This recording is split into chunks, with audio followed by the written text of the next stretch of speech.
ঢাকা বিশ্ববিদ্যালয়ে তোফাজ্জল হোসেনকে পিটিয়ে হত্যার ঘটনায় তার ফুফাতো বোন তানিয়া তালুকদার সিএমএম কোর্টে মামলার আবেদন করেছেন। আজ বুধবার 25শে সেপ্টেম্বর সিএমএম কোর্টের আক্তারুজ্জামানের আদালতে এই আবেদন করেন তিনি।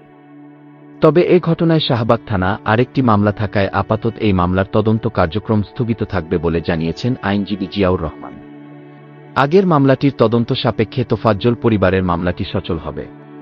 মামলার অপর আসামির হলেন জালাল মিয়া, সুমন মিয়া, ফিরোজ কবির, আব্দুস সামাদ, মোত্তাকিন সাকিন শাহ, আল হোসাইন সাজ্জাদ, ওয়াজিবুল আলম, আহসান উল্লাহ, ফজলে রাব্বি, ইয়ামুজ জামান, রাশেদ কামাল অনিক, শাহরিয়ার কবির শোভন, মেহেদী হাসান ইমরান ও মো. সুলতান। এরা সবাই ঢাকা বিশ্ববিদ্যালয়ের শিক্ষার্থী। উল্লেখ্য, গত 18 সেপ্টেম্বর রাতে হলের গেটে সন্দেহজনকভাবে ঘোরাফেরা করছিলেন তোফাজ্জল। এ সময় বিশ্ববিদ্যালয়ের কিছু শিক্ষার্থী মোবাইল চুরির অভিযোগে এলোপাতাড়ি মারধর করে তাকে।